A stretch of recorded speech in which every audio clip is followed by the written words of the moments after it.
अगर परमात्मा निराकार है तो पूजा कैसे होगी, ध्यान किस पर लगेगा?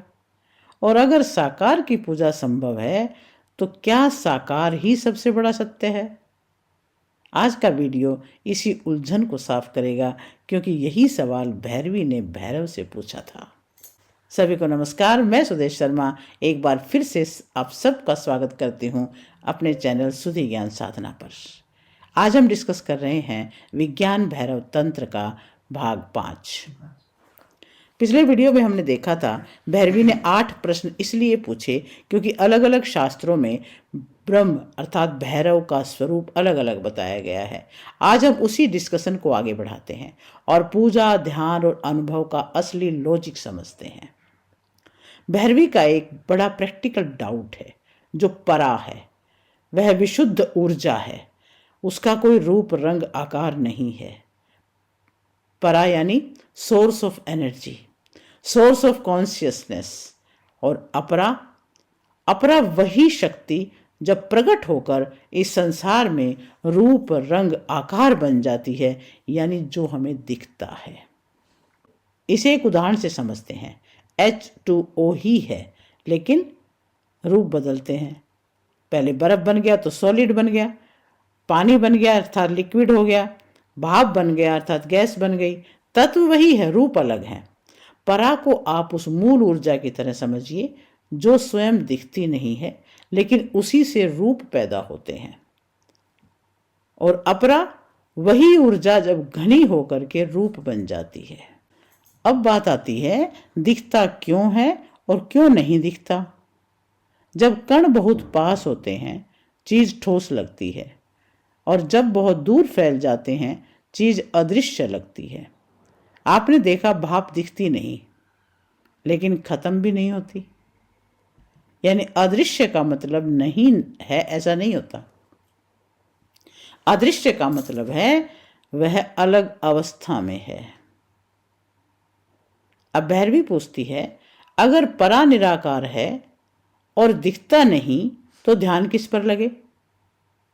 और जो चीज दिखाई देती है यानी साकार, उस पर ध्यान लग सकता है। तो भैरवी का सवाल बहुत सीधा है, क्या निराकार ही साकार बनता है? अगर हां तो कैसे?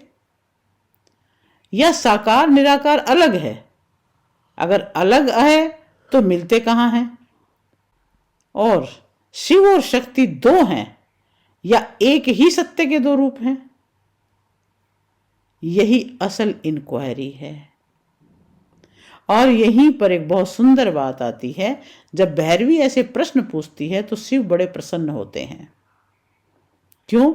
क्योंकि प्रश्न ये दिखाता है कि शिष्य तैयार है।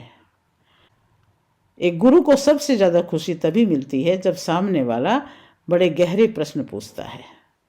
उत्तर देना स्किल हो सकता है, लेकिन सही प्रश्न पूछना मैच्योरिटी है। और यही संकेत है भैरवी अब 112 धारणाओं के लिए तैयार है। एक छोटी सी कहानी।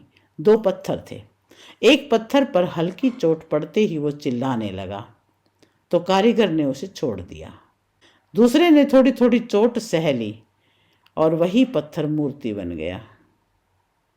जो सीखने की तपन रखता है वो धीरे धीरे रूप पा लेता है, और जो हर छोटी बात पर भाग खड़ा होता है, चिल्लाने लगता है, वह जीवन में बार बार ठोकरें खाता है। शिव यहां एक बहुत गहरा संकेत देते हैं। साकार जो दिखता है वह स्वप्न जैसा सत्य लगता है। जैसे सपना देखते समय सब सच लगता है और जागने पर पता चलता है अच्छा वो सपना था, वैसे ही चेतना का अनुभव जागने जैसा है। और निराकार की समस्या यही है, उसका वर्णन मुश्किल है। आप गहरी नींद का अनुभव समझा सकते हैं लेकिन दिखा नहीं सकते।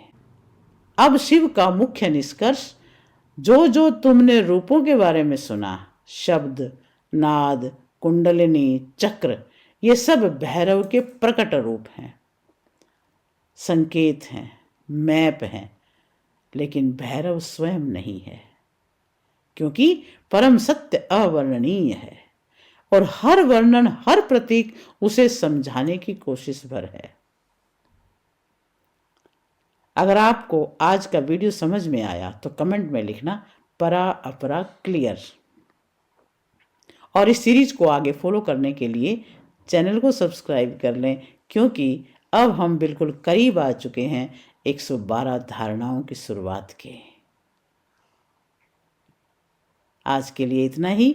जय सिया राम, जय श्री कृष्ण, जय श्री राधे, ओम नमः शिवाय, हर हर महादेव।